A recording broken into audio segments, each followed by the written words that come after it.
오늘 하나님의 말씀은 여호수아 2장 1절에서 7절입니다. 귀하신 말씀을 봉독할 때에 하나님의 뜻이 우리 마음속에 자리 잡을 수 있기를 원합니다. 눈의 아들 여호수아가 시딤에서 두 사람을 정탐꾼으로 보내며 이르되 가서 그 땅과 여리고를 엿보라 하며 그들이 가서 라합이라 하는 기생의 집에 들어가 거기서 유숙하더니 어떤 사람이 여리고 왕에게 말하여 이르되 보소서 이 밤에 이스라엘 자손 중에 몇 사람이 이 땅을 정탐하러 이리로 들어왔나이다. 여리고 왕이 라합에게 사람을 보내어 이르되 내게로 와서 네 집에 들어간 그 사람들을 끌어내라. 그들은 이 온 땅을 정탐하러 왔느니라. 그 여인이 그 두 사람을 이미 숨긴지라 이르되 과연 그 사람들이 내게 왔었으나 그들이 어디에서 왔는지 나는 알지 못하였고 그 사람들이 어두워 성문을 닫을 때쯤에 되어 나갔으니 어디로 갔는지 내가 알지 못하나 급히 따라가라. 그리하면 그들을 따라 잡으리라 하였으나 그가 이미 그들을 이끌고 지붕에 올라가서 그 지붕에 버려놓은 3대에 숨겼더라.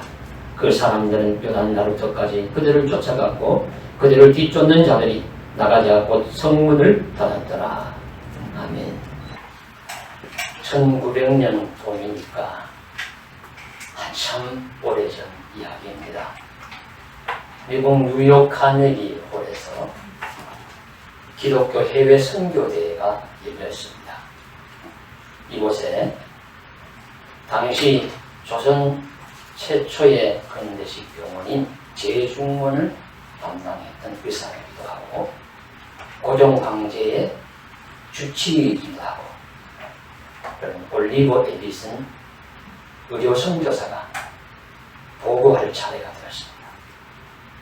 그가 단상에 올라가서 좌중을 둘러보면서 저 동방의 작은 나라 조선의 근대식 병원 한 40여 병상을 둘 수 있는 근대식 병원을 지으려고 하니 도와주실 분 계시지 않습니까?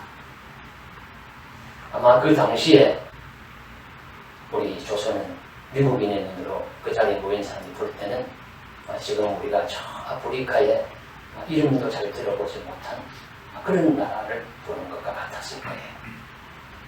그러나 그곳에서 직접 선교하던 선교사가 그곳에 병원을 짓겠다고 호소를 하니까 그 자리에 왔던 사람 중에 존 세브란스라는 사람이 있었는데 그의 마음에 감동이 왔습니다.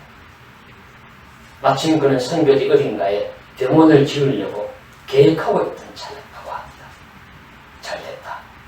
여기에 병원을 지으면 좋겠다. 그래서 1만 달러를 헌금을 했습니다. 당시 1만 달러는 엄청나게 큰 돈이었다고 합니다. 그것을 기금으로 해서 서울역 맞은편 복사골에 병원을 건립을 했으니 그 준공이 된 것이 1904년 11월입니다. 그 이름을 기증자의 이름을 따서 세브란스라고 이름을 지었습니다. 그리고 나서 한 3년 후 1907년에 세브란스가 직접 조선에 왔어요. 와서 병원을 둘러보고 또 많은 헌금을 기증을 하고 그리고 자기를 주치하는 주치의를 이 병원에서 봉사하시고 그렇게 하고 이렇게 돌아갈 정도로 병원에 많은 관심과 애착을 가졌습니다. 그것이 바로 오늘날 연세대학 부속병원 세브란스 병원입니다. 그래서 이 세브란스 병원의 재미있는 이야기 중에 하나가 그 당시에는 많은 조선 사람들이 진료를 받으러 오는데 돈이 없고 가난한 사람에게 진료비를 받지 않았대요. 그러니까 병원이 어려움에 처할 수도 있고 그런데 또 공짜로 진료를 받은 이 조선 사람들이 우리 한국 사람들이 정이 많아가지고 또 은혜를 받으면 갚지 않고는 견디지 못하죠. 그러니까 집에 가서 다 닭을 한 마리 가지고 와서 병원에 갖다 줬어요. 그러니까 뭐 닭을 자꾸 가져오니까 둘 곳이 마땅치 않으니까 병실 하나를 닭장을 만들어가지고 그렇게 사용을 했다 하는 그런 재미있고 유명한 이야기도 있습니다. 병원이 공짜 진료를 많이 해서 어려워질 때마다 그 뒤를 이어서 그 아들인 존 세브란스가 또 많은 헌금을 기증하면서 병원을 유지하게 했고 그러면서 이어져 된 것이 2004년에 병원 개원 100주년을 맞이하여서 세브란스 병원에서 행사를 하기 위해서 후원자들을 조사하는 가운데 미국 북장로계 이름으로 100여 년 동안 매년 빠지지 않고 들어온 헌금이 있더래요. 그래서 이게 도대체 구체적으로 누구냐? 그렇게 조사를 해보니까 그것이 바로 역시 세브란스 가문의 후손. 그러니까 100년이 넘도록 계속해서 후원하고 헌금을 한 것입니다. 세브란스가는 아름다운 기독교 정신을 실천하는 가문이었고 세브란스 병원을 통해서 우리 민족은 직접 간접으로 은혜를 입은 사람들임을 기억해야 합니다. 여기서 우리는 세브란스의 훌륭한 믿음과 자선, 긍휼의 정신에 감사한 마음을 가져야 하지만 동시에 우리는 사람만 보아서는 안 됩니다. 그 뒤에 역사하시는 하나님을 보아야 합니다. 하나님이 1900년 당시 에비슨이 선교 보고를 할 때 세브란스를 바로 그 자리에 있게 하시고 그의 마음을 감동시키시고 당시로서 가장 필요한 조선이라는 동양의 작은 나라에 병원을 짓게 하심으로 일제시대를 지나면서 가난하고 연약했던 우리 민족의 아픔과 고통을 어루만져 주신 것입니다. 그러니 세브란스는 오히려 자신의 물질이 가장 요긴하고 적절하게 쓰인 것에 대해서 하나님께 감사했다고 해요. 고맙다고 인사하니까 아니 내가 오히려 감사하고 기쁩니다. 이렇게 귀하게 요긴하게 사용이 되다니. 이 말씀은 보이는 사람의 행위만 보는 것이 아니라 그 이면에 역사하시는 하나님의 움직임을 함께 볼 수 있어야 한다는 것입니다. 그것이 믿음의 눈으로 바라보는 세상이요 역사입니다. 오늘 말씀은 여리고의 기생 라합의 이야기니 저와 여러분께서 익히 잘 아는 이야기입니다. 그렇지만은 간략하게 그 개요를 말씀을 드리면 이렇습니다. 가나안을 향해서 계속해서 오던 이스라엘이 요단강가까지 도착을 했어요. 요단강을 지나면은 가나안 땅입니다. 그래서 이 요단 동편 시딤이라는 곳에서 가나안 땅에 요단을 건너 넘어가는 가장 큰 성읍이 하나 있는데 바로 여리고성입니다. 그 여리고성에 가서 정탐을 하고 오너라 하고 두 사람의 정탐꾼을 보냈어요. 자, 이 두 사람이 간 이 여리고성은 어떤 곳이냐 하면은 그 온 가나안 땅을 통틀어도 가장 튼튼하고 가장 오래된 성읍입니다. 고고학적인 발굴이가 하면 주전 7000년경에 성곽 도시가 형성되어 있었다. 여러분 주전 7000년은 지금부터 9000년 전입니다. 9000년 전에 이미 성으로 만들어진 도시가 형성된 세계 최고의 도시 중에 하나, 최고 오래된 도시 중에 하나가 여리고성이라는 거예요. 그리고 이 여리고는 다른 가나안 땅의 땅들과는 달리 물이 좀 풍부한 곳입니다. 그래서 나무가 잘 자랍니다. 그 중에 종려나무가 잘 자라기 때문에 종려나무 성읍이라는 이름이 붙어 있습니다. 그리고 여리고성에 있었던 8m, 높이 8m의 둥근 망대는 세계 최고 오래된 망대 중에 또 하나입니다. 그리고 또 역시 고고학적 발견으로 볼 때 여리고성은 이중성벽으로 되어 있었어요. 그러니까 성곽이 하나 있고 또 하나의 성곽이 둘러있고 그렇게 둘러있는 가장 오래되고 튼튼하고 사람이 이미 많이 살고 문화가 발달했던 그런 우리 성곽, 성이 도시 중에 하나가 여리고성이었습니다. 이곳을 가서 정탐하라. 그러니 정탐꾼들이 와서 이리저리 둘러보았을 것 아니겠습니까? 그런데 그 정탐꾼이 마침 자기의 거점을 삼은 곳이 어떤 집에서 먹고 자고 유숙하면서 둘러보고 왔을 때 그 집이 바로 라합이라는 기생의 집이었다는 거예요. 자, 그러면 여리고성은 가만히 있었겠어요? 여리고성도 주의를 하고 있다가 보니까 이스라엘이라는 민족이 광야를 지나가지고 40년 동안 살아남아가지고 이거 가나안 땅을 향해서 오는데 벌써 요단강가까지 도착했다더라. 틀림없이 우리가 제일 본격 대상일지인데 전면 그러니까 스파이, 그러니까 정탐꾼을 보낼 것이다. 우리 조심하자. 긴장했을 거 아니겠습니까? 그러던 차에 어떤 사람들이 보니까 낯선 사람들이 라합의 집에 왔다 갔다 하는 거예요. 제자들이 보니까 틀림없이 이스라엘 정탐꾼들이다. 신고를 했죠. 신고를 하니까 왕이 군대를 보내가지고 저들을 붙들어 붙잡아오더라. 체포해 오더라. 명을 내니까 군사들이 들이닥칩니다. 근데 어떻게 다행히 나합이 먼저 알았던가 봐요. 얼른 그냥 피하라고. 저 지붕 위에 이스라엘 지붕은 평평하다고 하는데 지붕 위에 옥탑방과 같은 그런 방이 있었는지 다락과 같은 곳이 있었는지 산대라고 하는 곳에 전당들을 숨깁니다. 숨기로 찾아나와서 빨리 끌어내라. 내 집에 이스라엘 정탐꾼들이 왔지 않느냐? 그러니까 이 라합이 아이고 저는 몰랐습니다. 그들이 정탐꾼인지 몰랐습니다. 그들이 금방 나갔습니다. 금방 빨리 나갔습니다. 얼른 쫓아가면 잡을 수 있을 겁니다.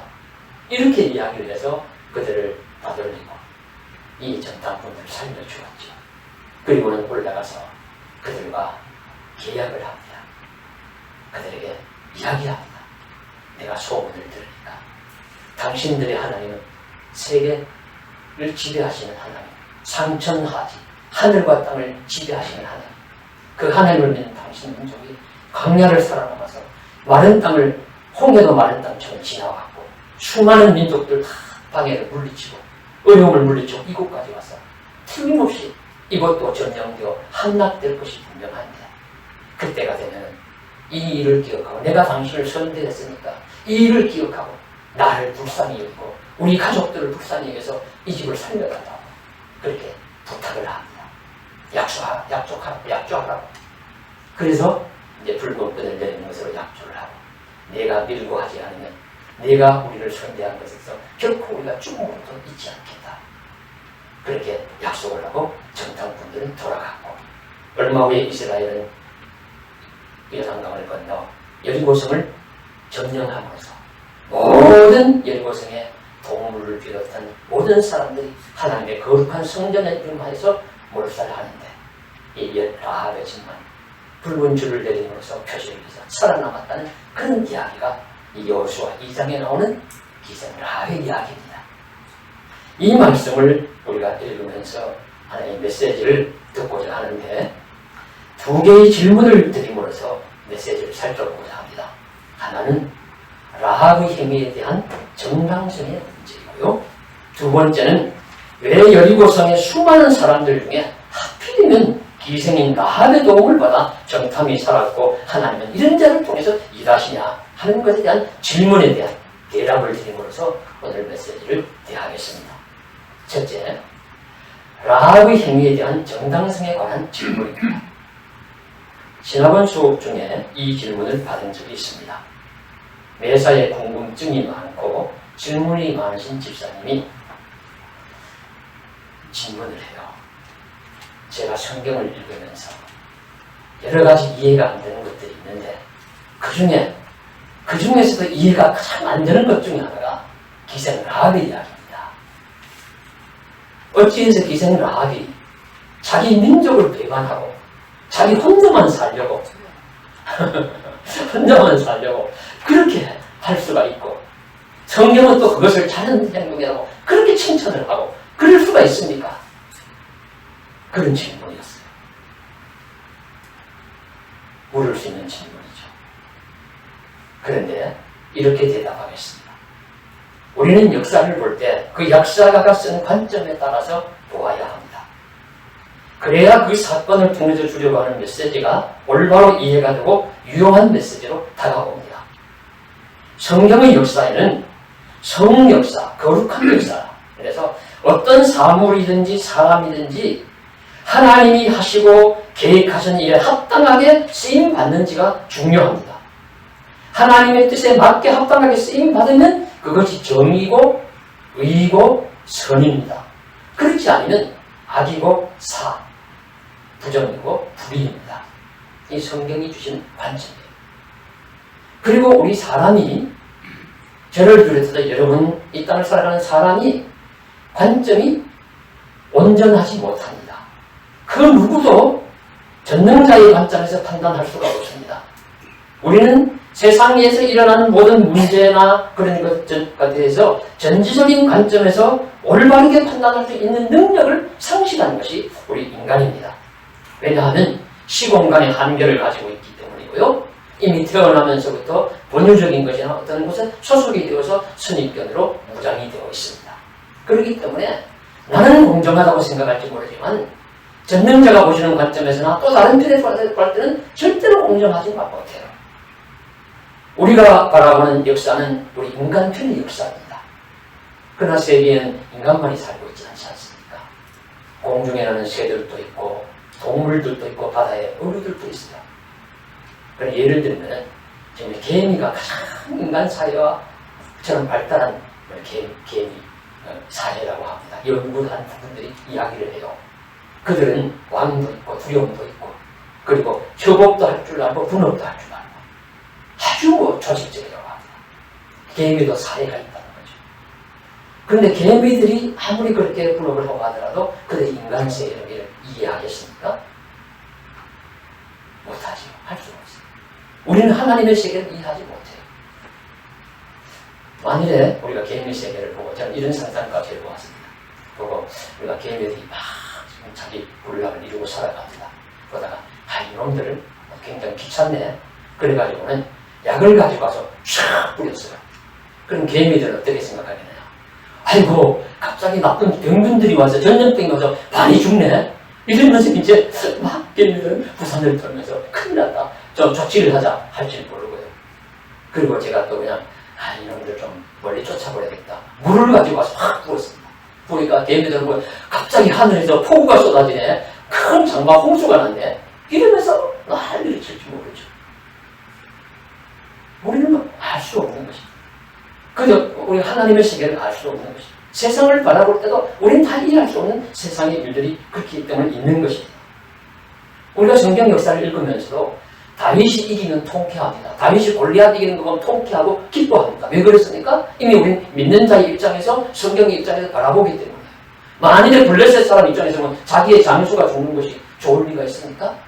다윗은 철천지 원수가 되겠죠.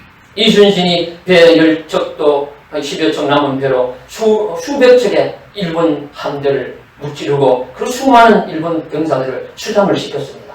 우리가 볼 땐 나라를 구한 성우, 영웅, 민족의 정말 부국의 우리 조상 이순신이지만 일본 편에서 볼 땐 자기들의 계획을 방해한 원수지.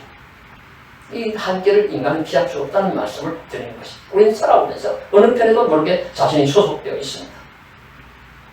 신약 성경에 오면 좀 인류애적인 관점에서 바라보면서 말씀을 우리에게 해주십니다. 아무 차별이 없이 하시지만 구약 성경 관점에서는 이스라엘 입장에서 기록된 성경 말씀입니다. 그리고 그 이스라엘과 함께 하시는 하나님과 함께 보는 성경, 의식하면서 보는 성경 말씀입니다. 그래서 성경의 역사는 하나님 편에 서는 것이 정의입니다. 하나님 편에 서는 것이 의입니다. 선입니다. 하나님의 역사입니다. 그래서 오늘 라합의 말씀도 철저하게 그런 관점에서 바라보아야 합니다. 실제로 어떤 성이 멸망하고 무너지고 또 이기고 하는 그런 일을 넘어서 하나님이 함께 하신 편에서 들어가는 선, 정, 의에 대해서 깨닫고 우리가 알아차리는 것이 성경 말씀이 의도하시는 메시지를 우리가 받아들이는 것이죠. 그러므로 라합의 행위의 정당성은 민족의 배신이라기보다는 불타는 배에서 살려고 뛰어내리는 것 같은 도전과 같은 믿음의 행위였다는 것입니다. 1988년 스코틀랜드 해안에 석유 시추선이 불이 붙었어요. 그곳에서 잠을 자고 있던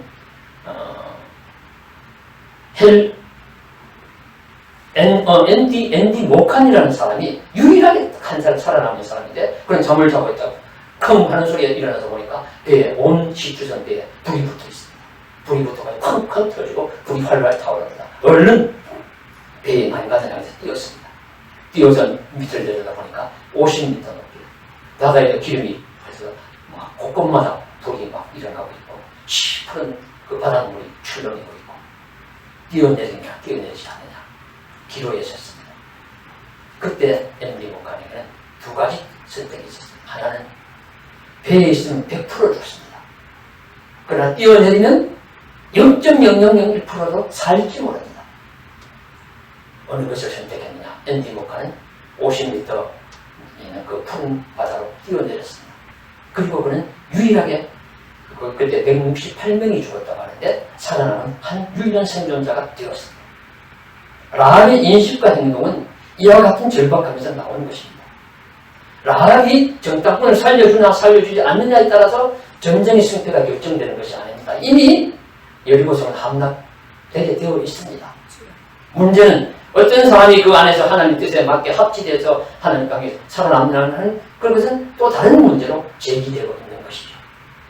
라합은 그 기회를 붙들었고 마치 시추성과 같은 여리고성, 구약 성경의 소돔과 가모라와 같은 여리고성, 불로 불타서 완전히 다 소멸해서 없어지고 사라지고 말 그런 성읍이었는데 그 성읍에 라합은 자기에게 기회를 붙들었고 전탕수를 살려주었고 약속을 받아내므로써 100% 죽는 것이 아니라 살지도 모르는 작은 가능성에 믿음의 모험을 함으로써 살아난 그런 길이었고 그것을 우리는 믿음의 길이다, 의의 길이다, 정의라고 바라보는 것입니다.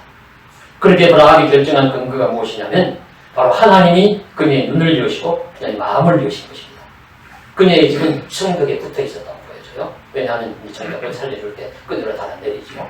성벽에 붙어 있었고 아마 여인수, 그러니까 여관 식당업을 같이 하는 그런 사람이었다고 보여집니다. 그래서 많은 사람들이 오고 가요. 오고 가니까 와서 사람들이 얘기를 합니다. 이스라엘이라는 나라가 지금 벌써 요단강 저편까지 다가왔는데 저들은 이런 과정을 거쳐가지고 이곳까지 왔대. 우리를 공격하러 온다는 동안 그들이 믿는 하나님은 상천하지의 하나님이라. 그들이 믿는 하나님은 힘이 있어가지고 능력이 있어가지고 아무도 그 하나님이 돕는 그 민족을 당할 수가 없다는 거구만. 막 이런 이야기를 하는 거죠. 물론 부정적인 얘기하는 사람도 있으면 에이 그럴 리가. 아니야 정말이다. 그런 중에 이 라합은 이야기를 듣는 중에 믿음이 생긴 거예요. 그런 하나님이라면 나도 믿어야 되지 않겠는가. 그런 하나님과 함께 소는 이스라엘 백성이라면 내가 그곳에 살아남아야 되지 않겠는가 하는 차에 마침 정탐꾼이 자기 집에 들어왔고 라합은 그것을 붙든 것입니다. 일시적인 감정이나 즉흥적인 선택이 아니라 하나님에 대한 믿음으로 하는 일이었다. 결과적으로 볼 때 정탐꾼이 라합의 집으로 들어가는 것도 라합이 그들을 만나고 그들을 살린 도움을 주는 것도 그 라합의 집을 구원하시는 하나님의 뜻이 있었다고 보는 것입니다. 하나님은 신비하게 역사하십니다. 여기에 인간은 순종하느냐 불순종하느냐에 따라서 생과 사, 의와 불의 길이 달려 있습니다. 이러한 과정을 통해서 거룩한 역사의 과정에 라합이 편입이 된 것입니다. 원래는 이방 여인이어서 자격이 없지만 믿음의 결정, 믿음의 행함을 보여줌으로써 라합은 하나님의 편, 하나님의 거룩한 역사 안으로 소속이 되었습니다. 그 소속과는 작은 몸짓, 행동이 바로 라합의 믿음이었습니다. 그래서 성경 히브리서 11장 31절에 믿음으로 기생 라합은 정탐꾼을 평안히 영접하였으므로 순종하지 아니한 자에게 함께 멸망하지 아니하였도다. 믿음으로 정탐꾼을 영접했고 순종하지 아니한 자로 보는 거죠. 다 나머지 17백성들 기회를 안 주었다고 생각하시면 안 돼요. 27바퀴 돌 때도 기회가 있었고 막 성경에는 기록되지 않는 여러 가지 기회가 있었을 거예요. 그러나 라합 한 가정만이 라합만이 믿음을 가지고 하나님 손을 붙들었다 하는 말씀이고 야고보서 2장 25절에서도 이와 같이 기생 라합이 사자들을 접대하여 다른 길로 나가게 할 때 행함으로 의롭다 하심을 받은 것이 아니냐 말씀하심으로써 행함을 가진 믿음의 대표적인 예로서 기생 라합을 말씀하고 있는 것입니다. 그러므로 우리의 삶과 결정도 하나님의 역사에 편입되기를 원합니다. 우리는 어떤 사건과 사태에 대해서 정확히 알고 판단하는 능력이 부족함을 인정합니다. 작은 일들조차도 정확한 가치 판단이 모자라고 선악 분별이나 삶과 죽음의 길을 잘 모르는 우둔함이 우리에게 있습니다. 그러나 그때마다 하나님이 도우시고 하나님이 밝혀주시는 믿음의 눈을 떠서 하나님이 원하시는 방향으로 선택하고 결정하고 나아갈 수 있기를 원합니다. 그것이 우리가 살 길입니다. 저와 여러분께서 그리하여 하나님 뜻에 맞는 길을 따라가서 순종해서 선과 생명의 길을 따라가기를 원하고 사망과 고통과 불의의 길을 따라가지 않기를 원합니다. 생명의 길, 순종의 길을 따라가서 불순종의 길을 저버리고 하나님의 뜻을 따라 순종의 길을 걸어가서 믿음의 삶을 살아가는 저와 여러분 되시기를 주님의 이름으로 간절히 소망합니다. 아멘. 그리고 이제 두 번째 질문은 하필이면 기생을 사용하셔서 하나님의 거룩한 역사를 이루어 가시느냐 하는 질문입니다. 이것은 제가 성경 말씀을 지난 연말에 다 52줄 선택을 하고 제목을 지었어요. 그때 팍팍 읽어나가면서 팍팍 생각되는 대로 제목을 적을 때는 해도 제가 이 제목을 하필이면 하나님이 기생을 사용해서 하나님의 역사를 하느냐. 그래서 이번에 말씀을 증거하려고 다시 이렇게 생각을 하고 말씀을 읽고 깨닫다 보니까 그 생각 자체가 이미 봉건적인 생각을 내 마음속에 있구나 하는 것이 깨달아져서 제목이 합당치 않다. 그러니까 제목을 바꾸었습니다. 제목을 좀 더 그럴듯하게.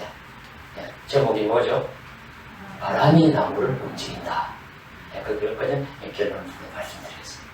그렇게 하면서 이 기생 라합을 움직이는 분도, 이 세상 역사를 움직이는 분도 하나님이라는 것을 이제 또 관점에서 말씀을 보는 거예요. 그래서 이 봉건주의적 관점이라는 것은 어떤 관점이냐 하면 주로 고대시대에 이런 봉건주의적 관점이 많죠. 그러니까 신분에 의해서 사람을 평가합니다. 그 사람의 인격이나 행동이나 말이나 생각이나 그런 것에 따라서 사람을 평가하는 것이 아니라 계급이 뭐냐, 양반이냐 상인이냐, 귀족이냐 평민이냐 노예냐, 그런 걸 가지고 사람을 평가하는 겁니다. 그리고 직업을 가지고 사람을 평가해요. 그럴듯하게 뭐 글 쓰고 좀 이렇게 하고 뭐 옛날 우리나라 같으면 산업공상 뭐 선비가 되고 그러면 좀 우대해주고, 그렇지 않고 아무리 사람이 인품이 좋고 똑똑하다라도 그저 그 당시 그 시대 속에서 인정하지 않는 일을 하면 천하게 여기고 무시하고, 이게 이제 봉건주의적 관점이거든요. 자, 그렇다고 하면 이스라엘은 어떤 민족이냐면 이스라엘 역시 마찬가지입니다. 고대 이스라엘 얼마나 자기 민족에 대한 선민의식이 강하고, 그래서 이스라엘이 아니면 사람 취급도 안 하고, 이방인들 아무리 뛰어나고 우월한 민족이라 해도 그들 그 이방인들 야만족이라고 여기고, 우리만이 하나님의 선민이라고 여기고, 그리고 역시 그들도 뭐 뱃사공이라든가 도살장에서 일하는 사람들, 이런 사람들 아주 천시 여기고, 그리고 뭐 우리 제사장 그룹, 레위계통 그룹만 거룩하게 여기고, 이런 이제 민족이니까 당연하게 그 당시에도 여리고성에서 누군가와 합세했다고 하면 이스라엘 입장에서 보면 그들도 좋아하는 왕이라든가 귀족이라든가 글줄이나 읽는 그런 서기관이나 그런 소위 말하는 학자들 그룹과 연결해서 그들을 살려내고 여리고성을 함락시켜야 마땅하다는 말씀입니다. 그런데 성경 말씀 보면 그런 것이 아니에요. 그냥 그 당시에도 천시 여겼을 기생이라는 직업을 가진 라합이라는 여인과 손을 잡은 격이 되었고, 그를 통해서 이 이스라엘 성 역사를 이루어내는 말씀을 우리에게 해주시고 있습니다. 이것이 바로 성경의 관점이라는 말씀입니다. 그래서 기생 라합은 천시받을 사였지만 성경은 라합을 이야기할 때마다 이 기생이라는 이름을 창피하다고 생각하지 않고 계속해서 기록을 해요. 그녀만이 이상 정탐꾼을 환대했고 하나님에 대한 믿음이 인정했고 그녀와 가족만이 살아남았음을 대대적으로 보도한다고까지 볼 수 있습니다. 그리고 그것뿐만이 아니죠. 두 명의, 얼마 전에 이 말씀이 나왔던 것 같은데요. 두 명의 정탐꾼 중에 하나가 살몬이라고 하는데, 살몬과 라합이 결혼을 해서 보아스를 낳고, 보아스는 룻과 결혼해서 아닙니다. 오벳이죠. 사람이 많이 해봤습니다. 그리고 둘이 결혼해서 오벳을 낳고, 오벳은 이셋을 낳고, 이셋은 다윗을 낳습니다. 그러니까 전설을 따져보면 다윗의 보조 할머니가 라합이에요. 그러니까 이 다윗은 최고의 왕가를 유대 최고의 가문이 되지 않습니까? 그리고 마태복음 1장에 보면 예수님의 육신적 계보를 이야기할 때 라합을 이야기합니다. 자랑스럽게 이야기합니다. 유대인의 관점에서 보면 빼고 싶었을 거예요.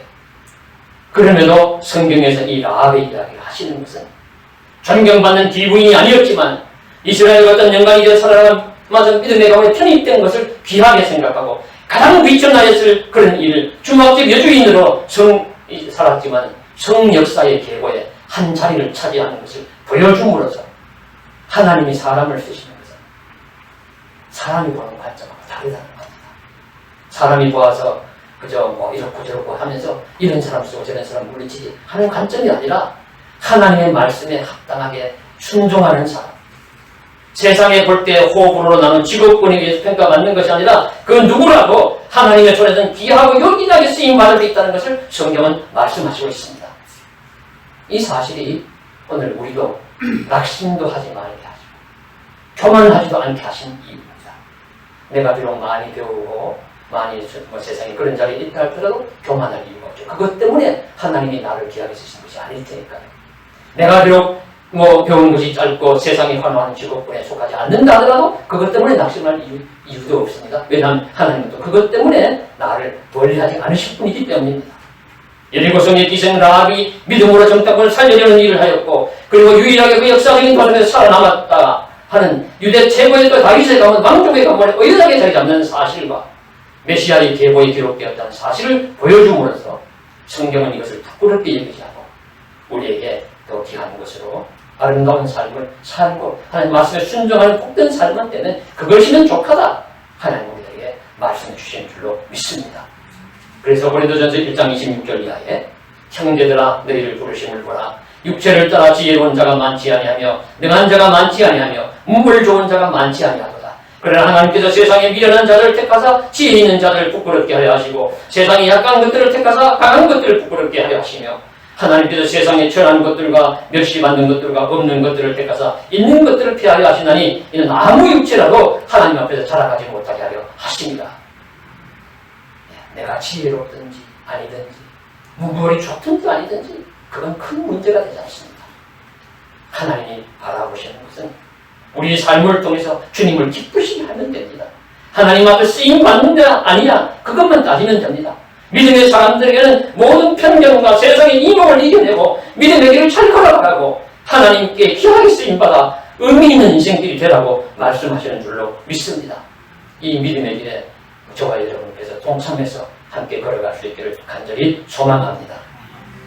말씀의 결론을 맺으면서 세계적인 기독교 미래학자인 두교 대학의 베너드 스위프트 교수라는 사람이 이런 이야기를 하나 했습니다.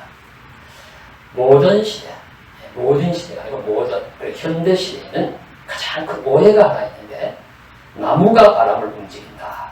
그렇게 사람들이 믿고 살아간다는 거예요. 그래서 보이는 물질이 보이지 않는 세계까지 주장한다. 그렇게 믿고서 그저 프로그램이라든가 기술이라든가 그런 것이 참인 줄 알고 완벽한 프로그램, 더 나은 기술만을 찾아가지고 소위 말하는 나무만 붙들고 몸부림 붙이는 것처럼 살아간다는 겁니다.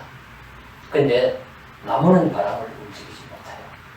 바람이 나무를 움직이는 겁니다.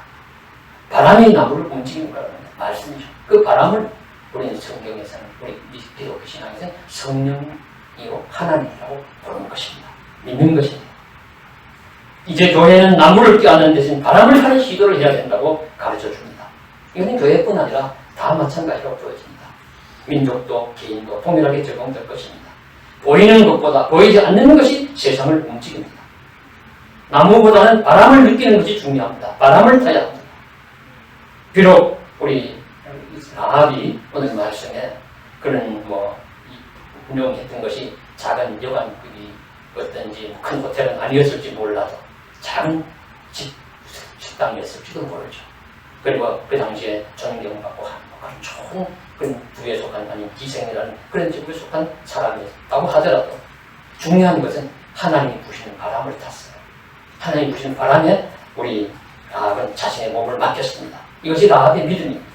그래서 그는 결국에 승리하는 인생, 성역사에 부합하는 인생을 살았습니다. 수천 년의 역사가 진행되고 성경이 존재하고 거룩한 책으로 읽혀지는 한 라합의 삶은 민족 배반자의 삶이 아니라 믿음의 삶이요. 당신은 비천하였을지 몰라도 그에 합당한 합당한 결정으로 인해서 그 직업까지도 오히려 인정을 받는 은혜의 도구가 되는 그런 삶의 역사를 이루는 것입니다. 우리가 지난 한 두 주간도 보면은 일본에서 기상을 볼 때요. 폭우가 일어나서 사망자가 제가 이제 어제 찾아본 기사로는 66명으로 늘어났다. 1만 채 이상이 침수되고 3,600여 명이 대피했다. 이렇게 기록이 되어 있습니다. 그리고 가까운 중국에는 또 폭우 홍수가 나서 140에서 160여 명이 사망한 것으로 나오고 이재민 3천만 명이 숨겼다고 재산은 헤아릴 수 없이 많은 재산 피해를 부과한다고 바로 지난 주간 가까운 우리 한국은 어떻습니까?